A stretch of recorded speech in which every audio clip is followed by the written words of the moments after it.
J'ai extrêmement mal aux pieds. Même marcher sur un sol à peu près plat et propre, ça me fait vraiment très mal. Donc je crois que l'aventure va s'arrêter là pour moi comme ça. Ça me fait chier quand même. Ça me fait chier.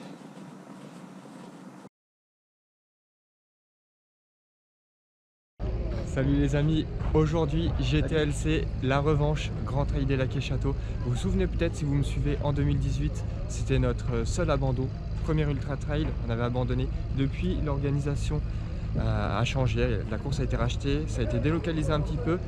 À l'époque la course faisait 105 km, cette année 165, un 100 miles. Donc aujourd'hui on vient prendre notre revanche. Juste derrière vous pouvez voir 3 camionnettes, donc c'est les drop bags. Donc moi j'ai juste mis sur base de vie du 89e et base de vie du 130e, comme ça on récupérera nos sacs avec nos affaires. Il est 4h moins 5, départ d'ici 5-10 minutes et on sera parti pour une longue, très longue aventure. La longue balade du jour, 165 km, 6900 mètres de dénivelé positif. Hop. Bon, c'est un ultra de plaine, pas de montagne, donc le dénivelé va être lissé vraiment sur tout le parcours. Donc je pourrais même pas vous dire la grosse ascension là, en fait, on prendra le dénivelé tout le long du parcours. Allez, 9, bonne course à toi. Oui. Bon, même si on va faire une grosse 5, partie de la course ensemble. 4, 3, 2, 1, allez, Allez, c'est parti les on amis. route à tous.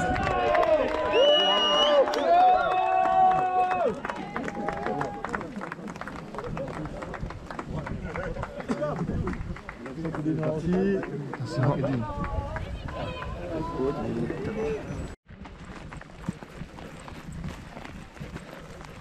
Donc départ d'Ovifa, en haut de la piste de ski, c'est le point le culminant de la course d'ailleurs.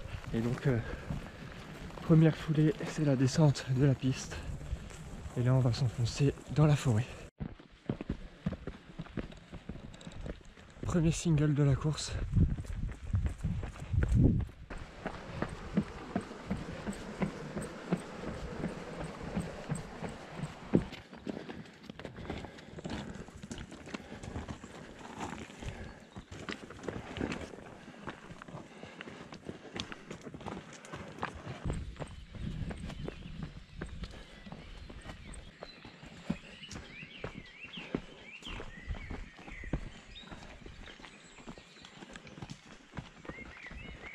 Bon les amis, bientôt le 10e kilomètre, le jour se lève progressivement et actuellement on longe un lac, le lac de Robertville il me semble, c'est très joli. Je pense que la météo va être couverte toute la journée, par contre il fait super bon, température idéale, j'en vois ils ont les bonnets, manches longues et tout, je suis en short, t-shirt, je crève de chaud. Mon oncle juste devant, en pleine forme, 5h23 du matin, ça y est, j'ai retiré la frontale, on voit clair, ça fait du bien. Alors voilà, début de course, j'ai pas trop filmé, comme c'était la nuit et qu'on va courir toute la journée, autant vous faire des images de jour, sur lesquelles on va voir le paysage et tout ça, ça sera quand même plus sympa. Donc comme je vous disais en début de vidéo, Grand Trail des Lacs et Châteaux, la revanche, 165 km, 100 miles. Donc comme je vous l'ai dit, pour ceux qui arrivent seulement sur la chaîne, en 2018 c'était mon premier ultra trail, 105 km, mais c'était pas la même organisation, la course a été rachetée depuis et elle a été délocalisée un petit peu, bien que l'on passe sur certains passages de 2018. Et donc j'avais fait un abandon au 86e kilomètre, les pieds complètement en vrac. Et donc revanche cette année. Depuis il y a eu plusieurs ultras de bouclés, tout ça, mais j'avais jamais eu l'occasion de revenir. Jusqu'à maintenant j'avais toujours cette petite frustration de ne pas avoir fini cette course, sachant que c'est ma seule course que je n'ai pas fini. Donc aujourd'hui je suis très heureux de venir tenter de boucler la boucle, même s'il y a 60 bornes de plus. Au moins comme ça, ça sera une belle revanche.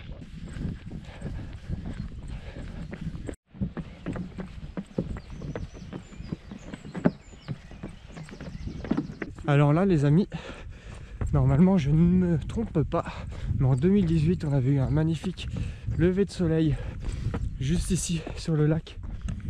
C'est super joli et je pense pas qu'on se trompe parce qu'avec mon oncle on a cette même sensation de déjà vu ici. Ça nous rappelle des bons souvenirs.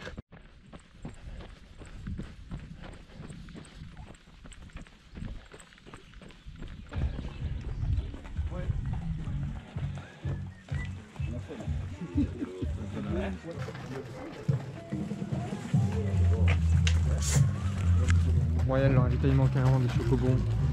Il y a même de la binouse. Ravitaillement de luxe. Les amis, juste là. Il est beau. Petit château. Et Napoléon.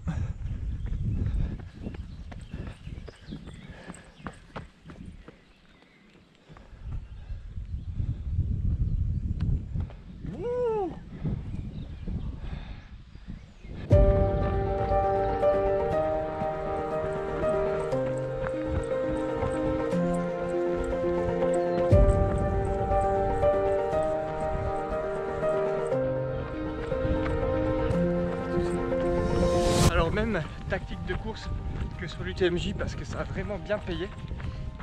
Je suis parti doucement, donc je fais très doucement dans les descentes pour vraiment préserver les articulations, les muscles, tout ça.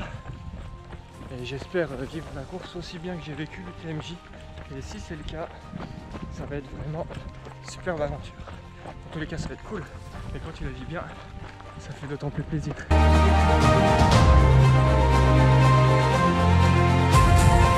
Donc voilà, partir doucement.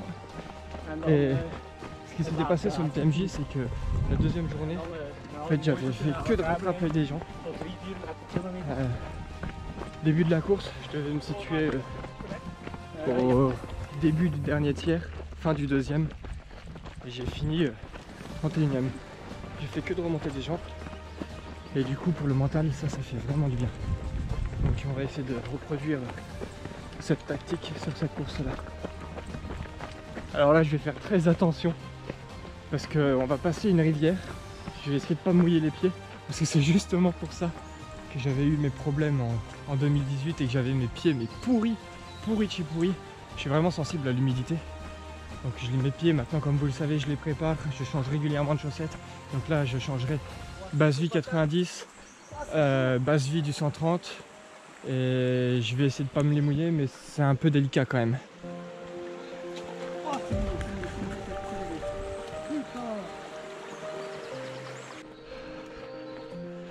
Complètement trempé. Je croise les doigts. J'espère que ça va tenir.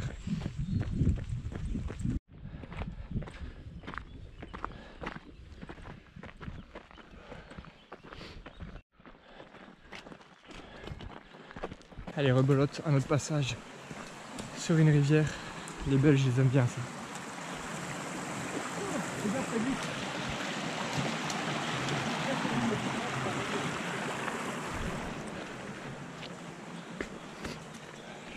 Mouillé.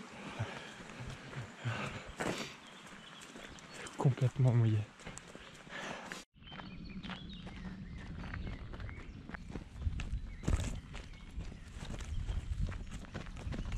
Et les amis, je vous disais trail de plaine, ultra trail de plaine. Bon, il y a quand même des belles côtes, il y a quand même de belles grosses collines, des petites montagnes. Donc faut pas s'attendre à quelque chose d'ultra roulant non plus. Quand je dis trail de plaine, je me comprends. Je veux dire, c'est pas de la montagne, donc tu vas pas avoir des ascensions où tu vas grimper pendant 2 heures et puis des big descentes qui n'en finissent plus. Mais tu prends quand même des sacrés pétards, dont certains sont assez longs, mais ce n'est pas non plus de la montagne. Jusqu'à là, le tracé, il est vraiment magnifique. J'ai reconnu plein d'endroits, ça m'a rappelé plein de beaux souvenirs. Et là, le soleil commence à pointer le bout de son nez. Quelques rayons de temps en temps, ça met du baume au cœur, ça.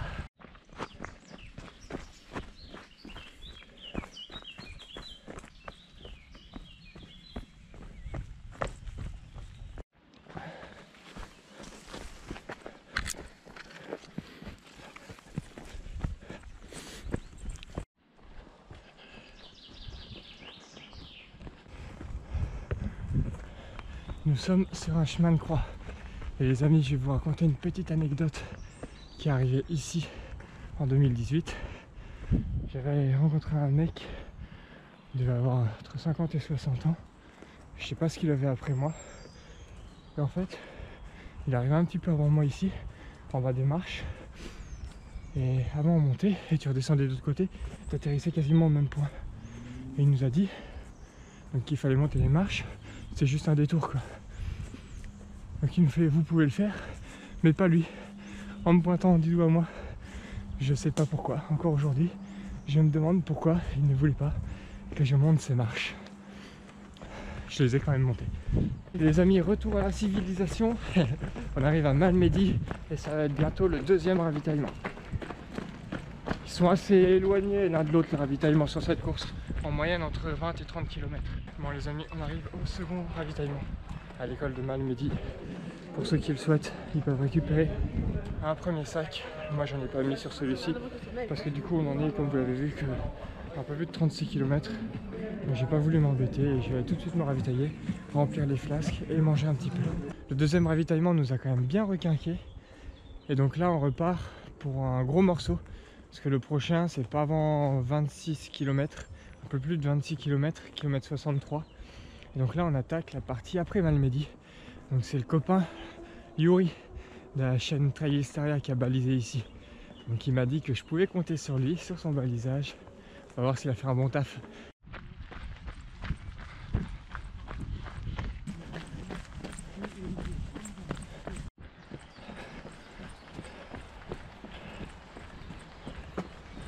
Passage vraiment chouette. D'ailleurs je sais pas s'il y a des voies d'escalade ici, mais si on a, ça doit être vraiment chouette de les grimper. Et depuis tout à l'heure les amis, j'ai rencontré Ridwan, personne vraiment sympa, qui était tombé d'ailleurs sur ma vidéo du GTLC en 2018. On discute depuis tout à l'heure, ça passe le temps, c'est vraiment cool de faire des connaissances comme ça sur les courses. Ça c'est le petit plus du trail.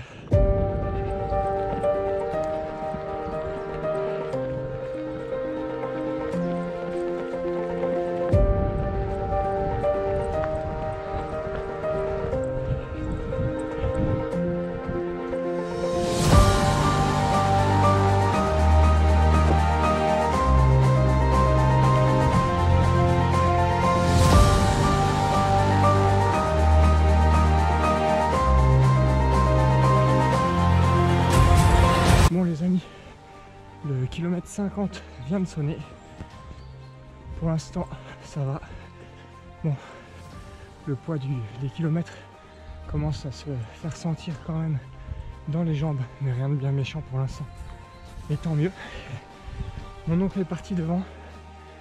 Il avait un meilleur rythme sur moi sur la partie juste avant. Là c'est une partie très roulante. Enfin, roulante. Comme je vous ai dit tout à l'heure, quelques légères montées, quelques légères descentes, tout ça. Donc il est parti devant. Moi j'ai ralenti un peu. Je voulais y aller vraiment piano pour pas me cramer. Donc je pense que je vais le retrouver un peu plus loin dans la course. Il devait être sur une très bonne passe. Donc autant qu'il en profite. Qu'est-ce que je vous disais les amis? En fait c'est parce qu'on était dans les singles, je ne voyais plus. Il est juste devant, juste au détour de ce virage. Ça regardez les amis. Je trouve en termes de sécurité, l'orga elle est vraiment géniale. Vu que les points de ravitaillement sont quand même assez écartés tout au long du parcours, ces petits points, ces Elp stations là comme ils appellent, et ça permet de donner ta position à l'organisation. Si jamais tu as un pépin, tu sais où que c'est que tu es, ils te localisent tout de suite. Et encore mieux, c'est ici, je sais pas si vous avez remarqué, mais au moment des retraites d'Ossard, ils nous ont filé une balise GPS. Donc tu as ta puce GPS en dessous de ton dossard comme habituellement. Ou quand tu passes les tapis, c'est actualisé, du coup les personnes qui te suivent, ils voient tes temps de passage. Et tu as la puce GPS et là on te localise en temps réel. Du coup c'est encore mieux pour le suivi. On sait exactement où tu te trouves entre chaque point de ravitaillement. Et c'est pas une estimation comme tu peux avoir sur Lifestyle et tout ça. Ah, ce petit chemin je le trouve magnifique. Je trouve que ça te donne l'impression d'être un peu dans le sud. Je sais pas pourquoi ça m'a donné cette impression là.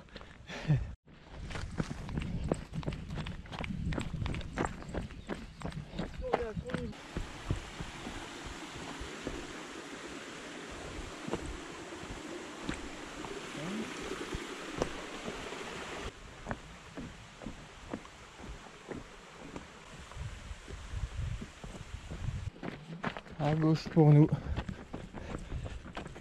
Et regardez les amis, juste après les bifurcations, vous retrouvez toujours un petit panneau qui stipule que vous êtes bien sur le 160 ou un autre format de course si vous êtes sur un autre format de course.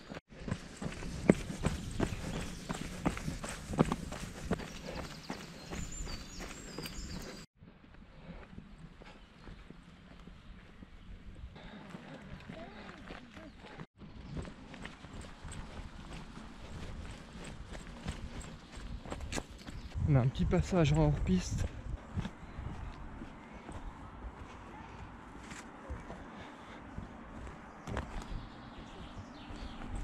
Et je viens de rentrer dans la 8e heure de course.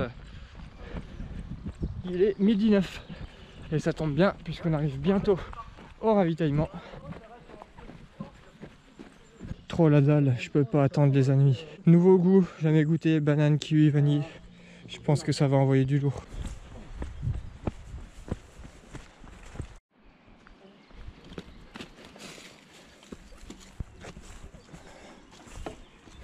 J'aurais pu trouver encore plus de...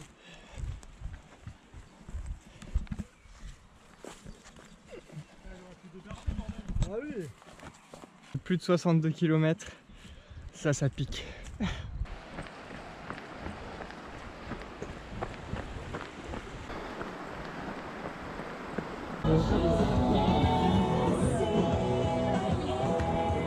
Allez, on repart du 3e ravitaillement.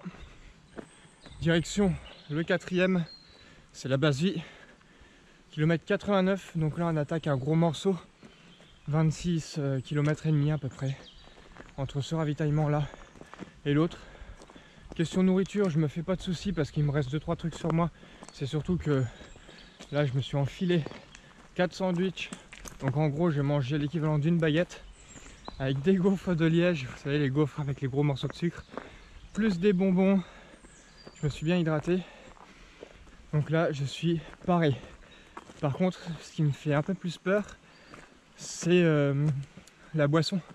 Parce que j'ai rempli mes 2 flasques, donc je pars avec 1 litre. Mais le soleil il cogne un peu. Donc il va falloir se rationner quand même sur toute cette partie pour arriver jusqu'au ravitaillement du 89e. Bah moi je dis que le balisage après Malmedy jusqu'au ravitaillement numéro 3, il était d'une très bonne qualité. Et je dis pas ça parce que c'est le copain qui les a fait. D'ailleurs, si vous ne connaissez pas Trailistaria, donc Yuri, allez voir sa chaîne YouTube.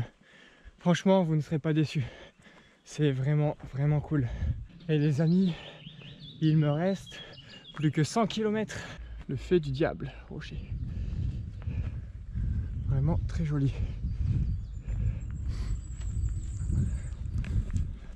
Ça ressemble un petit peu au paysage qu'on peut trouver dans le Bas-Rhin. Bon les amis, petite erreur de parcours. On a fait 400-500 mètres de plus à peu près. 400-500 ouais. Il fallait tourner sur la gauche. Et franchement on l'a pas vu du tout. Sachant que c'était un single qui était un peu sale. Pas trop bien dégagé. Et nous on arrivait vraiment en descente.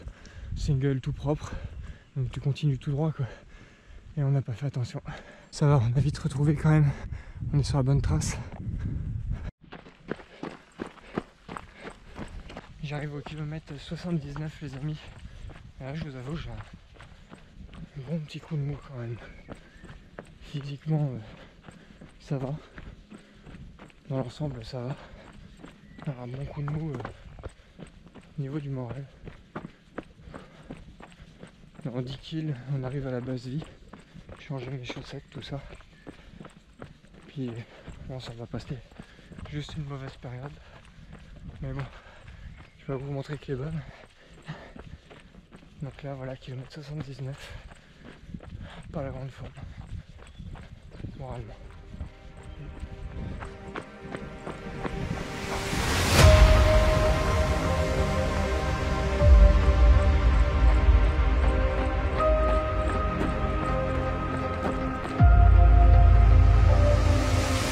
Allez les amis, kilomètre 82 500, ça signifie la mi-course.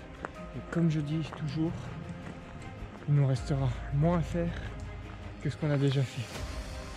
Ça fait du bien. J'arrive au kilomètre 85. On est revenu dans un village. Et là, je me tape une grande ascension sur une route. Ça picote, ça picote. Hop.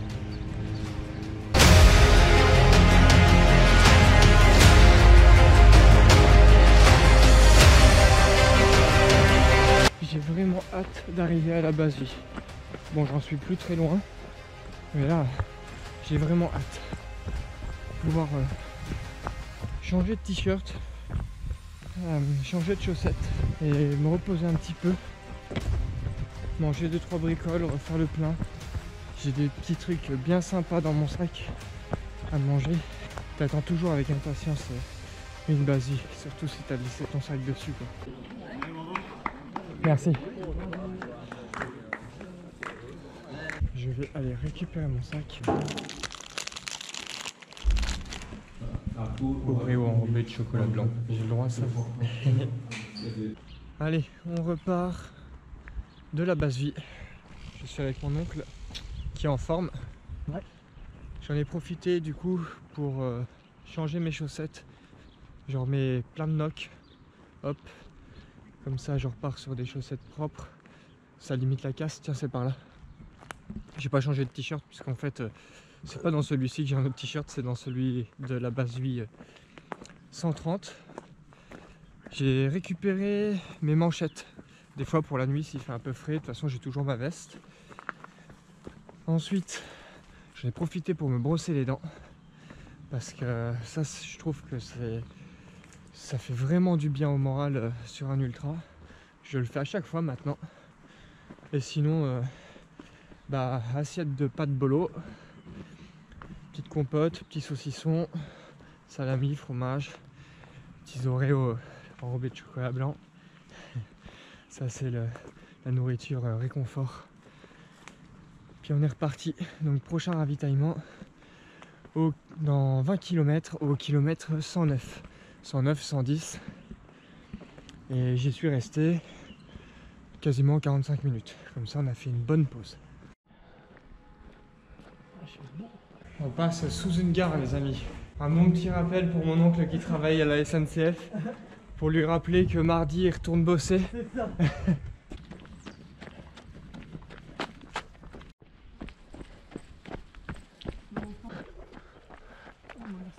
Bon les amis, l'objectif est d'atteindre le prochain ravitaillement avant la tombée de la nuit. Donc au kilomètre 109, 110. Normalement ça passe. J'aurai même un petit peu de marge. Allez, passage du 100e kilomètre. C'est toujours mémorable de le voir sur la montre. 100 bornes en 15h20. 3316 de D+, 3488 de D-. Je suis trop heureux. Ça y est, on rentre dans la barre des 100. Il reste 65 km. Les amis, on s'est encore paumé. On a fait 200 mètres en plus, donc aller-retour 400 mètres. Là, il y avait une bifurcation à droite. Franchement, c'était impossible de le voir. Là, c'était vraiment pas cool.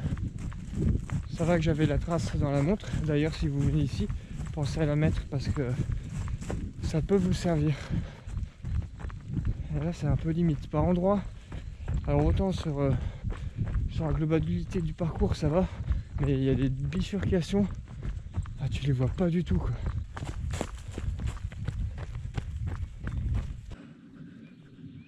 C'est joli ici, les amis. Le soleil est en train de descendre. La nuit va bientôt s'installer. D'ici 3/4 d'heure. Bonsoir.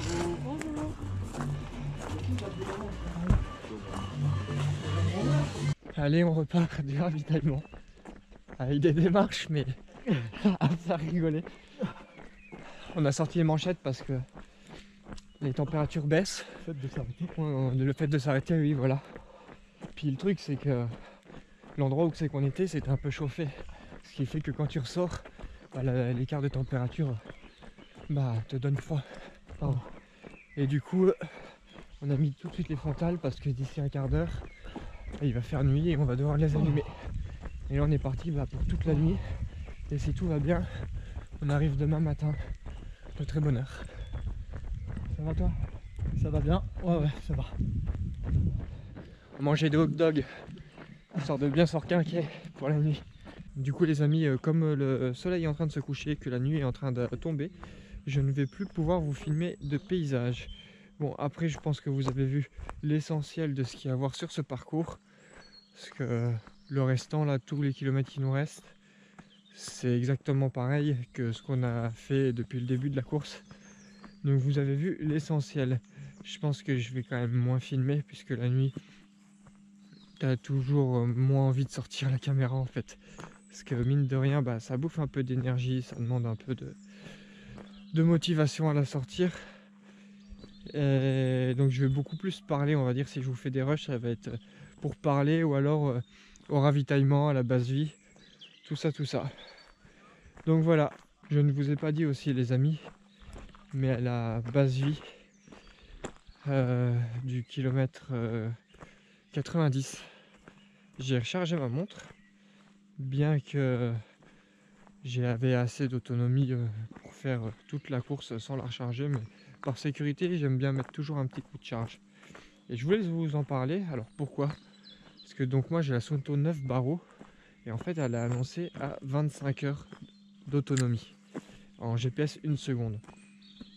Et je me suis rendu compte qu'il suffisait juste de désactiver le capteur de fréquence cardiaque du poignet, puisque moi en fait je désactive tout le temps parce que comme je suis tatoué du bras gauche et que je porte ma montre sur le bras gauche, le tatouage fausse complètement toutes les données. Donc si je veux avoir des bonnes données, il faut que je la porte à la main droite et j'aime pas ça.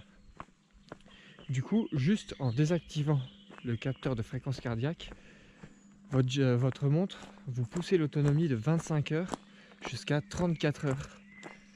Et je vous le dis, parce que si jamais vous avez une Suunto 9 Baro comme moi, et ça peut vous permettre de pousser votre autonomie un peu plus. Ça y est les amis, on a allumé les frontales, 21h57, on entame la nuit. Au 116e kilomètre, enfin plutôt 115 parce que comme j'ai des kilomètres en plus, comme je me suis perdu 2 fois, on atterrit sur un chemin blanc, il monte et de nuit en fait tu vois pas le bout. Et il est vraiment interminable, un truc de dingue. En ligne droite. Allez, il faut s'accrocher les amis.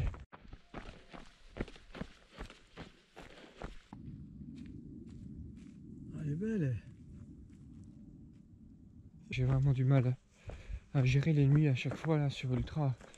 Toujours des envies de dormir, mais je m'endors en marchant et tout. Franchement c'est chaud.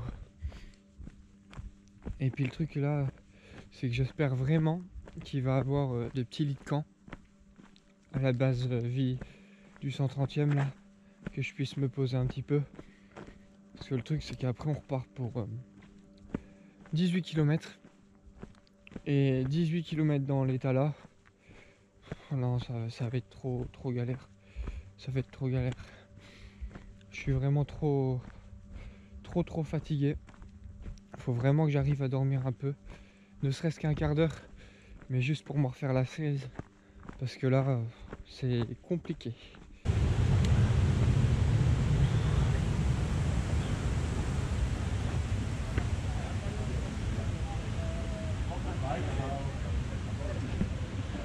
Je vais en profiter pour piquer un somme là.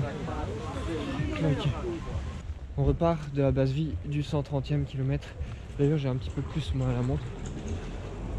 Et donc je suis très content. J'ai pu dormir un peu. Un quart d'heure. Dormir. C'est un bien grand mot. On va dire somnoler plutôt. Mais ils avaient installé une bâche avec des coussins, une couverture. Donc ça c'est vraiment cool. Par contre c'était un petit peu à l'écart du chauffage, ce qui fait que quand je me suis réveillé, j'avais vraiment très froid. Alors là j'ai mis mon manche longue, j'ai mis ma veste, j'ai mis un tour de cou, tout ça vraiment pour me réchauffer. Je pense que je vais avoir vite très chaud, mais au moins je repars dans le confort. Je suis avec mon oncle qui m'a attendu pour qu'on puisse faire la fin de course ensemble. Et donc là direction Malmedy, on y est passé tout à l'heure. Et donc c'est 18 km. 18 km, ça sera le dernier ravitaillement. Et ensuite, dernier morceau avant la ligne d'arrivée. Au total, il nous reste 35 km. Et il est actuellement 1h50 du matin. Ce qui fait qu'en gros, il nous reste 3h40 de nuit. On prend la promenade des points de vue. Et apparemment, on a une belle côte qui dure 1 km, mais qui est bien raide. Et au vu des escaliers du début, je pense que c'est pas faux. On arrive à un petit passage atypique, les amis. Donc au bord, la petite rivière. Hop.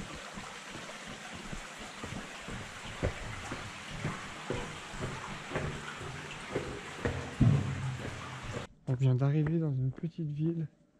Je ne connais pas son nom. Mais ça fait vraiment du bien parce que vu que les lumières sont allumées, ça me force un peu à me réveiller aussi. Parce que bah là j'ai mon coup de barre qui revient. Et il faut patienter encore 2 heures avant que le soleil se lève. On arrive tout doucement à Malmedy. Je suis complètement explosé. On s'est trompé 3 fois. Balisage la nuit, c'est chaud. Et ouais, je suis explosé. Explosé. Je suis trop fatigué. Manque de sommeil. La nuit a été horrible. Vraiment pas chouette du tout. En plus, je viens de me prendre une claque parce que je pensais que le ravitaillement était d'ici 500 mètres, 1 km. Et il reste encore plus de 2 km. Et là, on évolue dans une côte. C'est tout dégueu et tout. Regardez. Elle m'a complètement dézingué cette côte. Ouh. Bon les amis, ça y est, on arrive enfin au dernier ravitaillement, celui de Malmedy. Oh, alors là, je vais prendre mon temps, dormir. Je suis claqué de chez claqué. En plus c'est bien, c'est à l'intérieur. Allez les amis, dernière ligne droite. Je repars du dernier ravitaillement. J'ai 17 km à faire. On attaque d'ailleurs par une grosse montée. Alors, je me suis posé 25 minutes pour dormir, pour récupérer parce que ça n'allait vraiment pas du tout. Je m'endormais en marchant, en courant. Je titubais, j'étais trop fatigué. Impossible de gérer mon sommeil. Et ben voilà, donc il fallait vraiment que je me pose avant de repartir. Parce que même le lever du jour n'a rien fait. Donc 25 minutes allongé. Juste avant de partir, je me suis pris un café, histoire de réveiller un peu plus le corps. Et donc là, c'est parti. Malheureusement, je pourrais pas finir la course avec mon oncle. Parce que lui, il était devant et il est reparti un petit peu après que je sois arrivé. Mais au moins, on va la finir tous les deux. Le week-end va être très bon du coup. Et puis on aura eu tous les deux notre revanche sur ce fameux GTLC. Allez, fin de la mascarade les amis. Il est temps de se bouger le cul.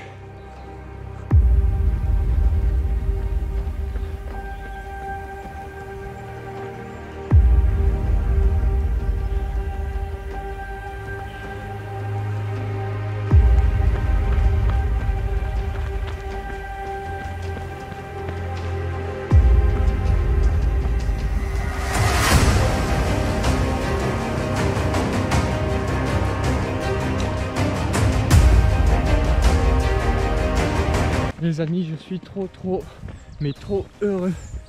J'ai récupéré mon oncle. Finalement, on va pouvoir finir la course ensemble. Et ça, c'est vraiment trop géant. Alors, il m'a vraiment beaucoup aidé cette nuit. Parce que j'avais le moral dans les chaussettes. Pas en forme en ce moment. Mal dormi toute la semaine. 4 heures de sommeil juste avant l'ultra. Une nuit blanche du coup sur l'ultra. J'étais vraiment capoute. Du coup, il m'a beaucoup aidé la nuit. Et il a toujours été devant tout ça pour motiver. Et là, c'est lui qui a un petit coup de mou. Coup de mou de fin de course. Coup de mou d'avoir envoyé la nuit. Et si je peux l'aider à faire son lièvre sur les derniers kilomètres, la dernière portion, ça me fait vraiment plaisir.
Que ce passage là, c'est vraiment le plus beau de toute la course. Et le passage du 100 miles en 27h55 pour quasi 5500 de D+, et même 5600 de D-.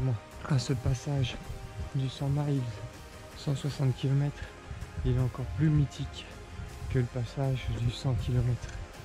Il fait trop plaisir.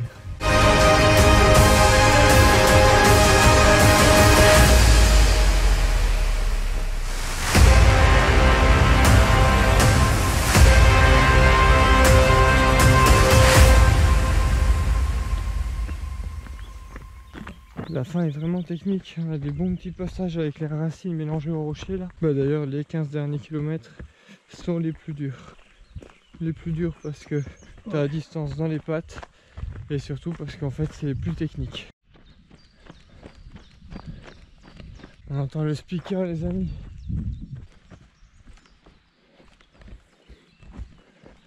On est dans le dernier kilomètre là les amis.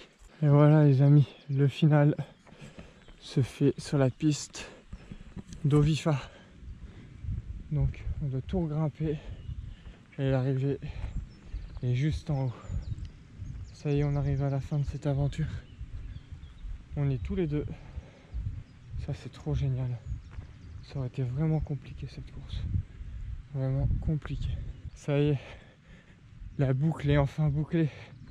2018, au revoir. J'ai mis une grosse baffe à l'entour de 2018 et ça y est, ce petit côté de frustration, ce sentiment d'inachevé, ça va être de l'histoire ancienne. Et quelle belle revanche, parce que celle-ci c'était 165, 60 km de plus qu'en 2018. Allez, c'est parti les amis.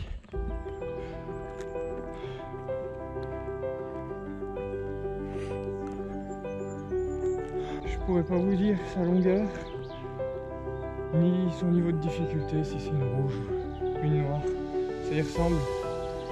En tout cas elle est très raide et elle est très longue aussi.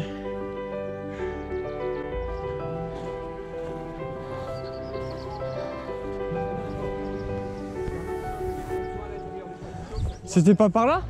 Alors ça les amis, c'est vraiment bête, on a monté la mauvaise piste, on est arrivé de l'autre côté en fait. Alors, la première dame à avoir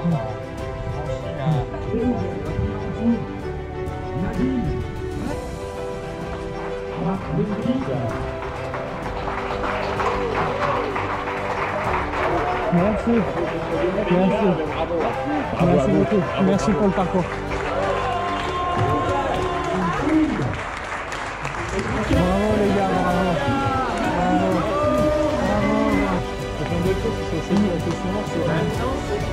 Bon bah du coup les amis, l'arrivée était un petit peu différente mais c'est pas grave, on en a profité quand même. Et là on arrive en fait au même moment que le podium féminin. Du coup le speaker il s'occupe du podium et il va nous remettre nos médailles juste après. Merci beaucoup. Merci beaucoup.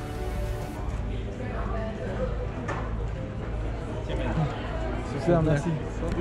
Bon les amis, je vous remontre cette petite médaille, franchement superbe, avec le drapeau belge. J'ai que des françaises à la maison, du coup c'est cool d'avoir un cordon aux couleurs du drapeau de la Belgique. C'était une course qui me tenait à cœur, comme vous le savez, c'était mon seul abandon, donc je voulais vraiment venir boucler la boucle comme on dit. Puis là ça a été vraiment de façon trop géniale quoi, parce que c'est une course encore plus longue, ça a été très difficile et du coup elle m'a donné vraiment du fil à retordre et je suis vraiment très content d'avoir tenu cette nuit et d'avoir fini la course avec mon oncle. On pouvait croire que du coup on peut être un peu déçu du fait qu'on se soit trompé de piste de ski en montant, qu'on arrive en même temps que les podiums, qu'on a attendu pour les médailles et tout ça. Mais au final, non, je suis vraiment très satisfait de la course, très satisfait de mon arrivée. J'ai pris vraiment beaucoup de plaisir à la vivre et en aucun cas je n'étais déçu. C'était vraiment une très belle course, même s'il y a eu quelques petits couacs au niveau du balisage. Sur le moment, ça énerve un peu, c'est vrai, donc on a tendance un peu à se plaindre parce que du coup tu refais des kilomètres supplémentaires et tout ça, puisque au final au lieu de 165, 165, j'ai 169 km et au bout d'un moment les kilomètres commencent à être vraiment très longs et t'as pas envie d'en refaire en plus quoi. Je tiens juste à faire une petite parenthèse au niveau du tarif de cette course, parce que moi je trouve que les courses en Belgique c'est vraiment pas cher du tout. Là pour 165 km j'ai payé 100 €, 115 puisque j'ai pris le pack de bière. Une course en France, tu te la payes 170 €, tu as en gros 1 € du kilomètre. Et en cadeau, on a eu donc la médaille finisher, on a eu un tour de cou, on a eu un t-shirt, on avait la balise qui était prêtée quand même pour la course, et ça c'est quand même une question de sécurité en plus et je trouve ça vraiment trop génial, et même pour le suivi live c'est quand même vachement cool. Donc voilà, moi les organisations belges j'aime beaucoup, je trouve qu'ils sont très bien rodés, c'était vraiment génial de venir prendre ma revanche cette année sur cette course. Donc voilà, je ne vais pas vous retarder plus longtemps, la vidéo est déjà bien longue. Je vous fais des gros bisous les amis, j'espère que vous avez apprécié de vivre cette aventure avec moi et je vous dis à très bientôt. Ciao.